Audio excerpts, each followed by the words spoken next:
What up, y'all? So today I'll be reacting to a video called How an FBI Agent Infiltrated the KKK. Now that sounds interesting, I'm not gonna lie. So without further ado, let's get into it. If there's any snitches in the group, we kill the snitches and they fire shots out of a gun. Boom, boom, and everybody's kind of getting scared. April 21, 2017. A group of men stand in a remote field in the middle of Alabama. It was nighttime and I am blindfolded. I've been instructed to place my right hand on the right shoulder of the person in front of me in line because that signifies brotherhood. The Brotherhood is the Ku Klux Klan, the United States' oldest, most notorious white supremacist hate group. This is one of their ceremonies. What they don't know, one of them is an FBI undercover agent, and he's no lightweight, 6'4", 260 pounds, covered in tattoos. His nickname, Hillbilly Donnie Brasco. He's gone undercover as a contract killer, a contraband smuggler, an arms dealer. He's put dozens of people behind bars, from drug dealers to violent motorcycle gangs to pedophiles. He's befriended and brought down biker gangs and neo-Nazis, people who are planning kidnappings, murders, and the overall downfall of society. And when he was saying we're going on a camping trip, what he was saying is we're going to kill somebody. And everybody's screaming death to your, F your Jewish God, death to America. And then somebody says, if there's any snitches in the group, we kill the snitches and they fire shots out of a gun. Boom, boom. This is the story of Scott Payne, the redneck turned FBI agent who infiltrated America's underbelly. What I saw was a watery image. It was completely red, and there was a demon looking at me in that watery kind of ripple image with a grin and long crooked finger looking at me saying, "Come here," smiling. Scott is 14 years old, and he's just seen a demon. The year before, his parents divorced, and Scott went down a dark path, consulting spirits, watching diabolical horror movies, satanic rituals, deals with the devil. That's what brought him here, a friend's house, spending the night. They've had a small amount of alcohol, but no drugs, no hallucinogens. I would do like these little vignettes where I would pretend I was being possessed by a demon or I was the devil or whatever. I was on the couch and I was doing this scene from a movie where somebody is like being possessed by a demon. And so I'm fighting in my voice and then the demon voice comes in and there's this battle. And at the end, the demon wins and possesses the person. So that's what I act like happened. And I'm laughing like the demon and I rolled over. It all started as a mock demonic possession, but then he actually saw a demonic figure, and this was his breaking point. So let's just say after the demon scare, I got Jesus scared back into me, and that was it. Not that the devil was done with me, but I was done with him.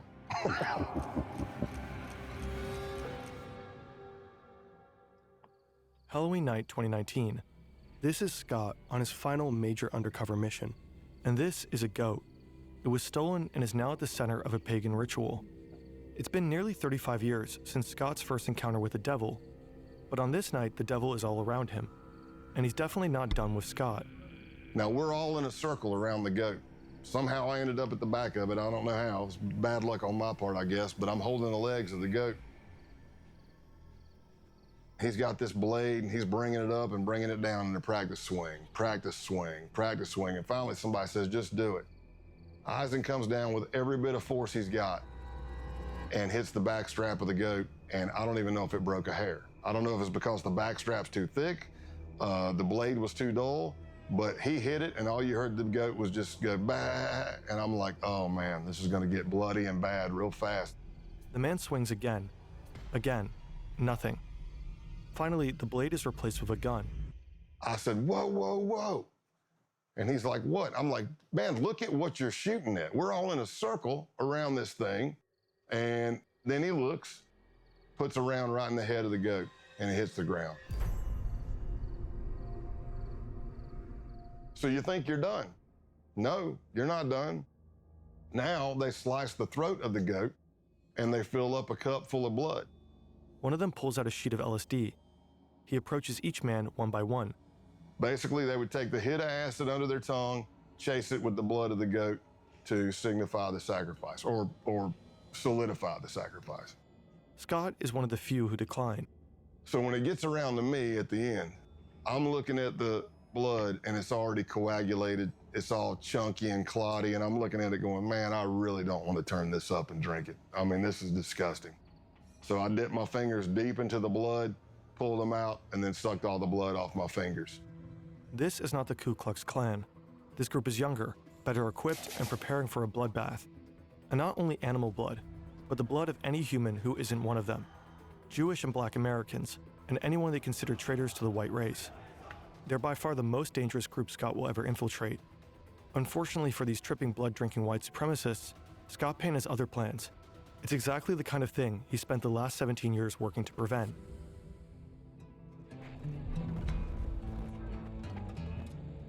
I became an FBI agent in 1998, and by 2002, I'd already done some undercovers for the FBI, but I wasn't yet certified through the FBI undercover school. So I finally got a slot. September 2002, Quantico, Virginia. This is the FBI Academy. If you make it through the year-long application process, if you pass the physical and psychological assessments, the tests, the polygraphs, the interviews, the background checks, if you make it through all that, you end up here, in a 20-week training program. If you get through the 20 weeks, you become an FBI agent. Scott's been here before. Now he's back, about to start the training program for undercover agents. Getting admission to the program is hard enough. Graduating is even harder. Only about half the admittees make it through. It's a 2-week school with no days off. We're very big on sleep deprivation. You're going through multiple scenarios of all shapes and sizes. And there's only 20 slots for the class. Others break down. They make missteps during the high-pressure scenarios. They grow delirious and erratic from the lack of sleep. But Scott thrives. The sleep deprivation, the relentless roleplay, the grueling exercise. If anything, he feeds on it. Meanwhile, he's learning from his idols, legendary FBI agents like Joe Pistone, who spent 6 years undercover with the Bono crime family. But they don't always notice him. So I remember Joe Pistone coming to speak, and I was like a kid in a candy store, man. I'm like, oh my gosh, this is Donnie Brasco. This dude did 6 years undercover in the mafia. And he's teaching, but he has this thing where he keeps kind of wanting to walk right up to the desk. So he kept stepping on my feet. And, I was trying to get out of his way. And then finally, as he's teaching, he just looks down at me and he says, Jesus, kid, either you got the biggest feet I've ever seen, or I can't see. And he throws a couple of bucks on the desk because he's like still in mafia mode. He throws a couple, he goes, hey, go get yourself a shine on me. And I just took my feet and shoved them under the seat, man. Joe Pistone may have scuffed up Scott's shoes. What neither of them could have known at the time is that Scott would go on to fill Joe's. So once I was certified as an undercover in the FBI, if you're looking on paper, I really didn't jump out. Scott doesn't have a fancy degree. He doesn't speak any foreign languages. His nickname is Big Country, for obvious reasons. So he begins to work as an instructor at the school he just graduated from. Unorthodox, but it got him noticed by the right people. I'm role-playing in these scenarios, and people that are there who are senior undercovers are watching because they're trying to recruit for other cases, and that's how my name started getting out there. So after months, there's finally a possible assignment, one that Scott is perfect for. Sure, he's a redneck with almost no foreign language skills, not suitable for many undercovers, but he has something most other agents don't. He doesn't need to pretend to be a hard-living misfit. He is one. He knows he'll feel at home where he's about to go, but he has no idea how close he'll grow to the criminals he's been assigned to infiltrate and how hard it will be to turn on them. People always have their own opinion of what undercover work is. Some people say it's acting, some people say it's lying. Essentially, this is the definition of undercover work. You are building relationships that you're going to betray.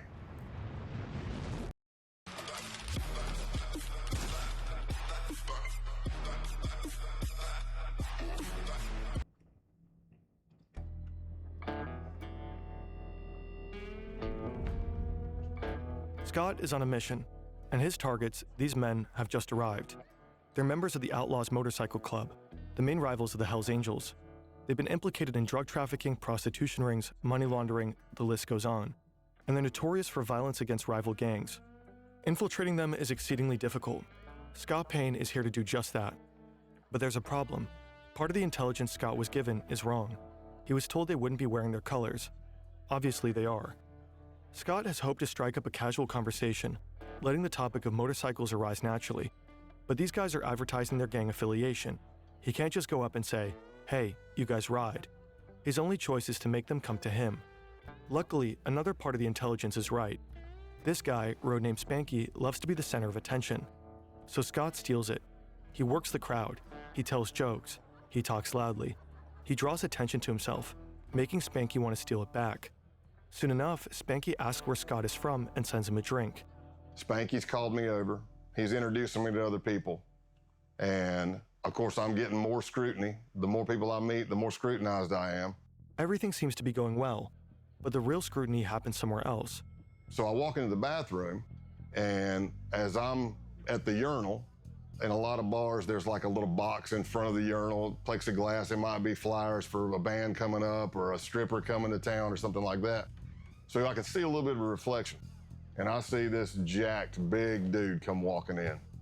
And I see him looking at each stall, and he's like, okay, that's empty. I see him looking under the stalls to make sure nobody's in there.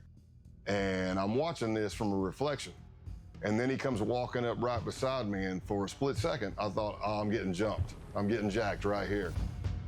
And that didn't happen. He says, so what brings you to Massachusetts? All undercover FBI agents have a legend, a detailed made-up backstory that they have to commit to memory. He's from deep South Texas, up in Massachusetts for work. He loves Harleys and whiskey, and his name is Scott Calloway. As it so happens, the guy grilling him in the bathroom is also named Scott. Scott Town. A lot of undercovers, you bond with people, especially deep undercover long term, but there's never been another person I bonded with closer than Scott Town. For a year and a half, Scott gets to know the outlaws. He Yeah, drinks with no. them, rides with them, fights alongside them. He gains their trust. He becomes their friend. They call him Tex. Scott's legend may be a lie, but the friendships are real. Scott Town becomes like a brother. He likes to drink, I like to drink. He likes to fight, I like to fight. He likes to ride and lift, I like to ride and lift. We completed each other's sentences. We were just kind of cut from the same cloth. They even both have a daughter who's the exact same age. Scott Town is kind of a doppelganger, the person Scott Payne might have become had he not gone into law enforcement. Another gang member, Brian De La Vaga, aka Clothesline, also becomes a close friend of Scott's. He said, and these guys are my brothers, and I grew up around them. He said, but I really don't have that many friends. Somebody that I know would take a bullet for me, and that I would take a bullet for. And in my mind, I'm looking at his face, and I'm going, oh, no, man, don't say it. And he looks at me and says, you're one of those guys.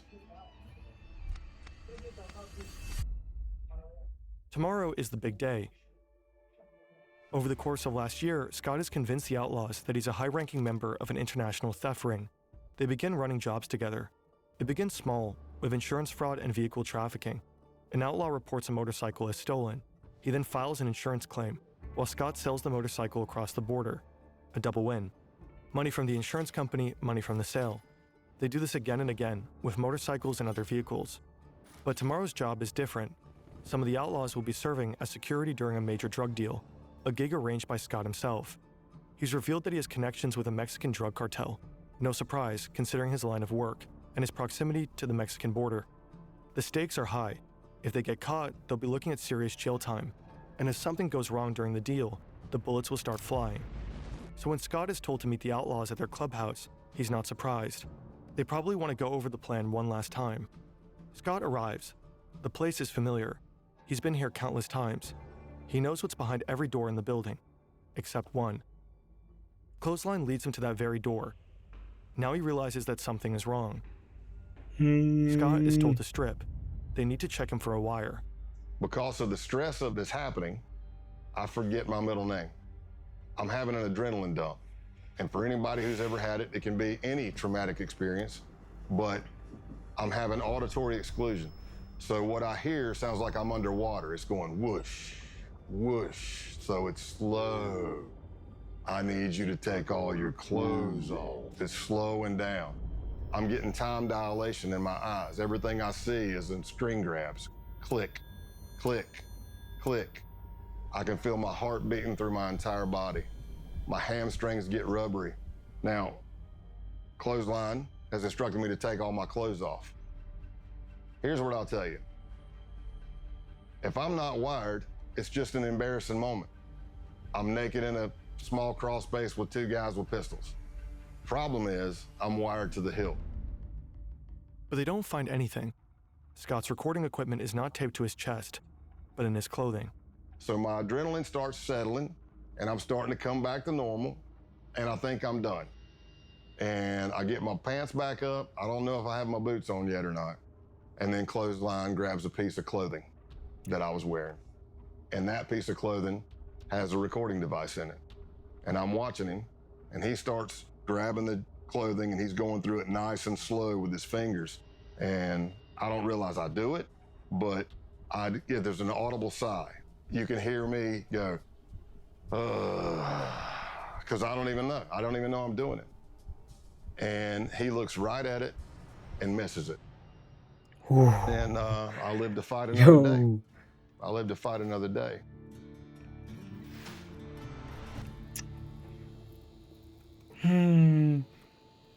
Two moving trucks enter the parking lot of the Brockton Holiday Inn.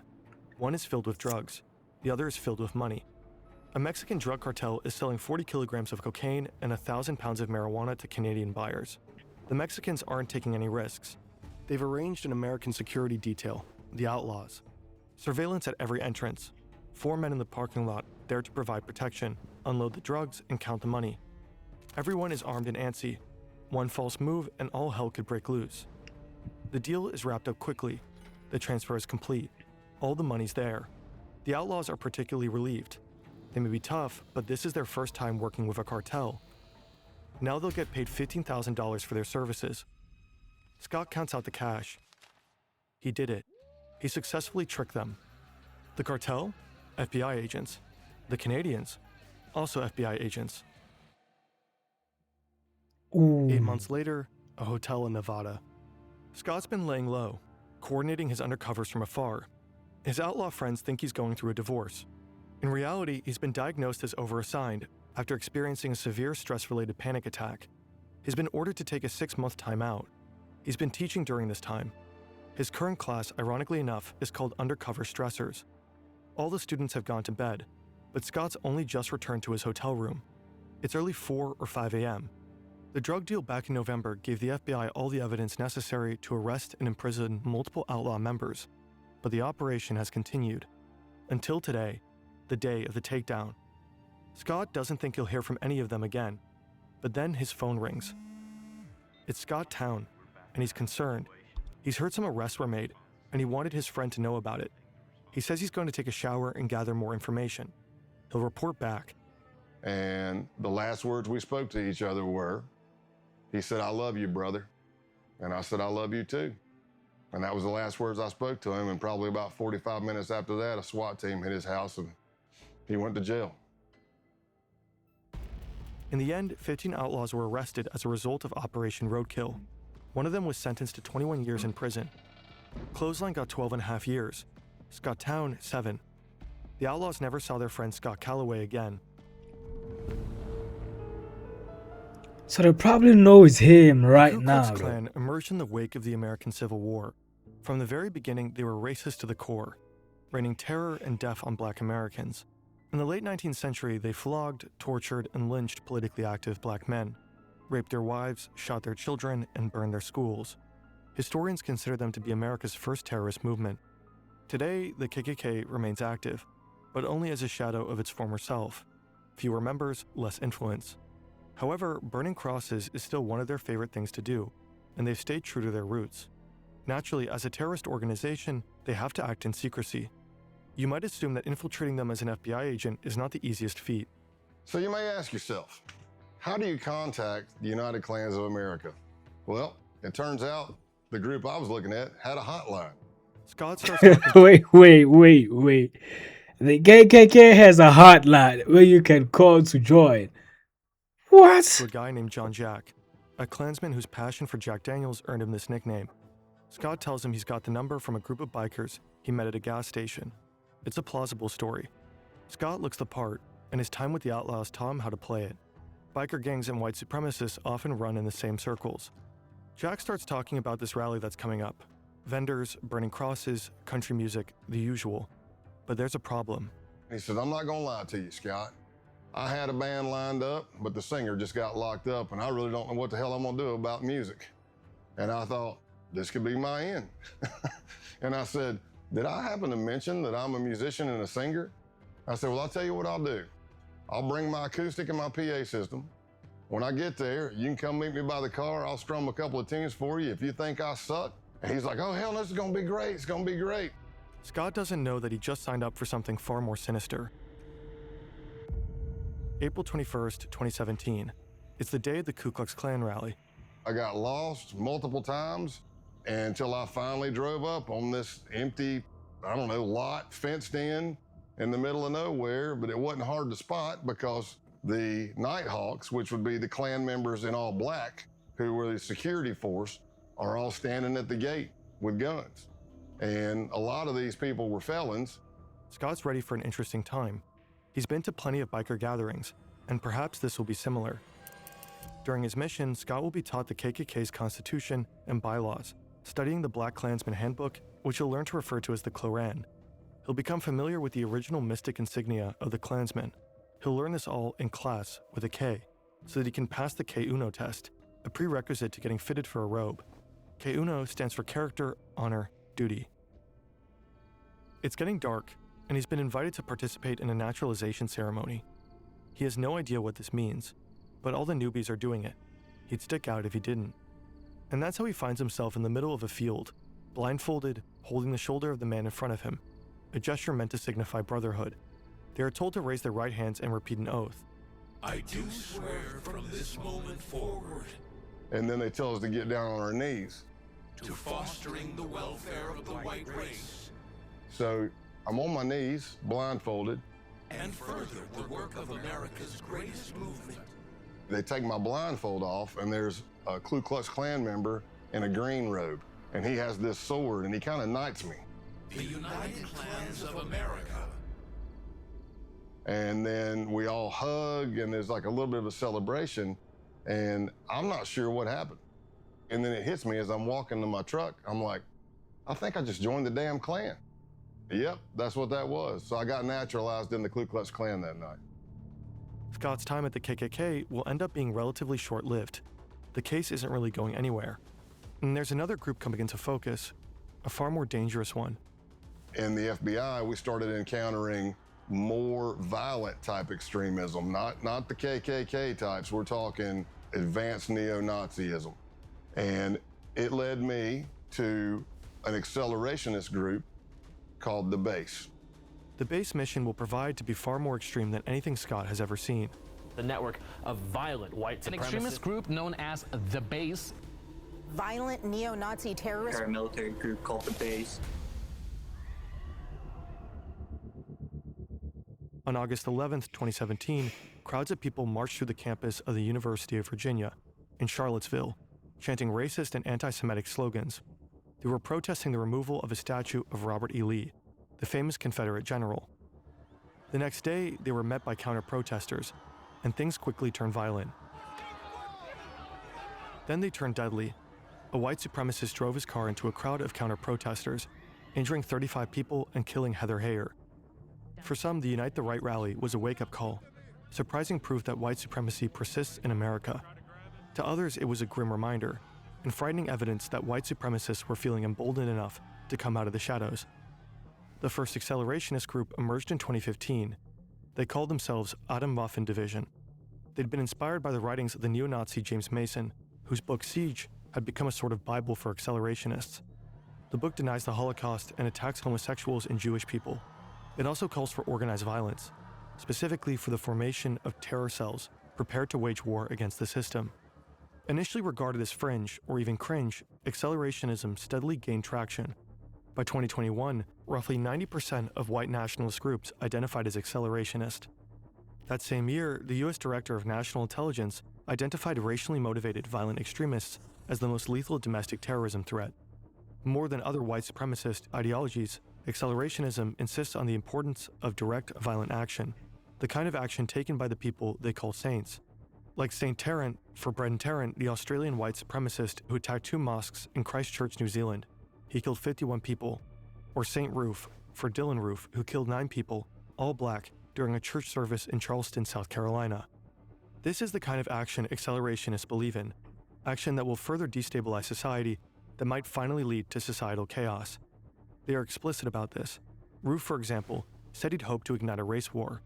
Failing that, though, the purpose is to inspire more violence, which is exactly what such attacks have done. Scott Payne just signed up on Facebook. He's about to publish another racist post.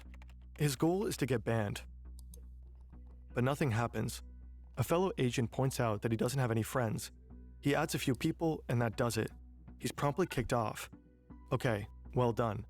Next up is Gab, a social networking site well known for its tolerant stance towards far-right users. He participates in forums with names like Whites Only. This will further elevate his credentials. On July 15, 2019, he writes an email. I've been seeing your stuff and I'm definitely interested. Survival and self-defense. I like it. The next day, a ping. Thanks for contacting The Base. You can learn more about us on our official Gab account at The Base. If you're interested in joining, please provide the following info to begin the vetting process.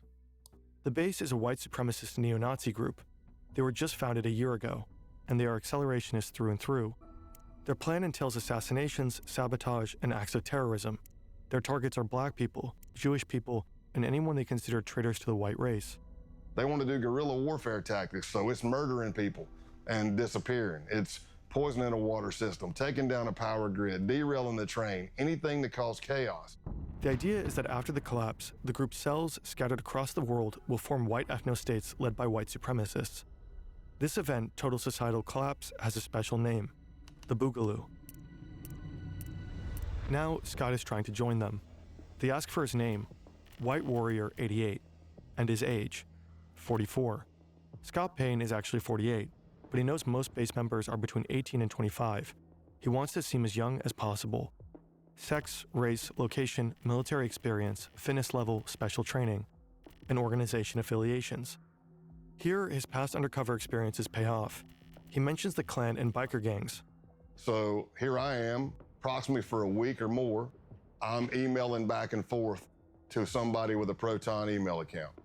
And they're asking me all kinds of questions about my ethnicity, what I can bring to the table, what is my history. And I laid out a story that I was a old biker, shocker, and a former skinhead from South Carolina. As Scott would find out later, the owner of that email account was none other than the founder of the base himself. Online, he's known as Norman Spear and Roman Wolf.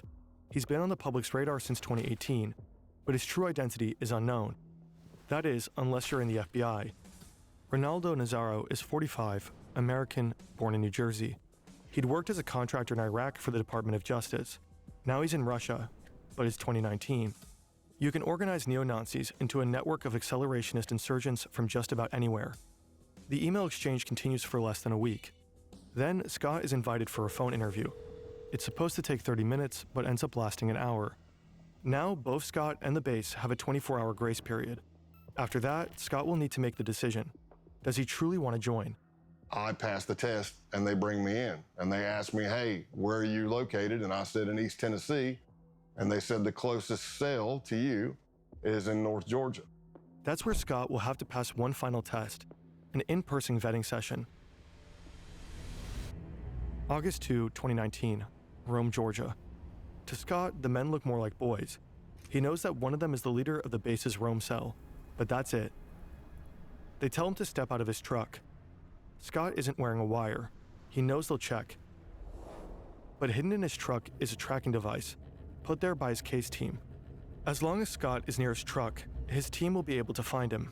I step out, shake hands or whatever, and he says, hey, I need you to put your phone in airplane mode. And I said, okay. He pulls out this wand thing that I'd never seen before. It looked like a Geiger counter. It had a big triangle card in it, lights all over it. He wands me, and I pass because I'm fine, I don't have anything. Then he starts wanding my truck. No big deal. Until he starts going to the back driver's side of my truck, which is where the case team placed my tracker. That thing he's holding in his hand starts going crazy. The closer he gets to the back of the truck, it starts beeping, beeping, beeping, beeping, beeping, beeping. I see colors going on it. I'm like, oh no, man, it's picking up the tracker. Scott braces for a fight. He's alone. His team knows where he is, but they have no idea something is wrong. But he gets lucky. The other guy wonders if the device is picking up the power lines. And he walks over and it goes crazy. And he's like, damn it, yeah, or whatever he says. Yeah, it's the power lines. Yo, Hey, follow us to yo. another location. Scott has to act fast. He has to get the tracker deactivated. And I'm calling the case team and I'm like, hey, you need to shut that tracker off. And at first they're like, well, we can't shut it off. And I'm like, you have to shut it off. And they're like, well, if we shut it off, we're not sure. What if we can't get it back on and we lose you? I said, here's what I'm telling you. Whatever they have is picking up the tracker. If you don't shut it off, this is going to be a very fast undercover because it's going to be over as soon as we get to where we're going. They arrive at an abandoned concrete plant. And I'm thinking to myself, oh, this is great. How many movies have I seen where somebody's killed in an abandoned concrete plant? I hope they got the tracker off. They pull out the wand, they wand me, and I passed. Scott is in. By this point, Scott's been around the block, the outlaws, the Ku Klux Klan, but nothing could prepare him for what comes next. Scott has been with the base for over 2 months now. As a boy, he loved camping with his parents and friends. He'd explore the woods, go fishing. But the camping trip he's just been invited to isn't like the ones he used to go on. The list of things to bring contains some unusual items. Weapons, ammunition, and the same kind of camouflage. Flecktarn, worn by the German military. This is no ordinary camping trip. This is a hate camp, an extended training session to prepare members for the Boogaloo. Hand-to-hand combat, weapons drills, grappling. By now, Scott has attended a number of similar training sessions, but this one is different. It's longer, 3 to 4 days, and it's bigger, with base members coming in from around the country: Texas, Alabama, Michigan, Delaware. He's familiar with many of the men he'll be camping with. At least he knows most of their online pseudonyms. Can't Go Back, Ison, Punish Snake, Dima, Big Siege, Zoomnat, all from out of state. And of course he knows his fellow Georgia cell members, Helter Skelter and Pestilence, who vetted Scott back in August with the cell leader himself. TMB, the militant Buddhist. Everyone knows Scott by his code name, Pale Horse. When you're an undercover agent, some cliches are true. Scott has learned to expect the unexpected, yet he fails to expect what would happen at the Halloween hate camp. I wake up to pounding on my window. Pale Horse, you gotta wake up, you gotta wake up. I'm like, what's up, man, what's going on? They're like, hey, you gotta get out here and see this. I've been doing undercover since 1996 at this point. And I have never been with a group of people where I had to burn Bibles, burn American flags.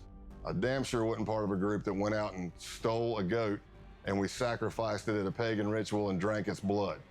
And I did all that in 3 days with these guys.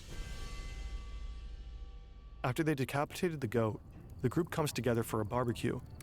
They roast the goat over an open fire and have it for dinner. All of this, of course, while tripping balls. It's impossible to know what blossomed in their brains that night, what hallucinatory horrors they saw. If their drug-fueled fantasies were anything like their sober ones, then they dreamed of death and destruction, of killing Black Americans, Jews, anti-fascists, and communists, of the Boogaloo. Scott has become upsettingly familiar with these fantasies and with the beliefs that produce them. Behind each pseudonym is a young man, and within each young man is a darkness. The militant Buddhist's real name is Luke Lane. If the Boogaloo requires it, he says he could kill his dad. Pestilence is Jacob Cotterly. He believes Hitler is still alive. Michael Helterbrand, aka Helter Skelter, says he'd have no problem killing a commie kid. Punish Snake, a former Canadian soldier who'd been doxxed by an undercover journalist, gets emotional talking about it, but he knows he'll have to kill his ex-fiancée when the Boogaloo kicks off. She's half black. Scott Payne records all of this, and as he earns their trust, he records more.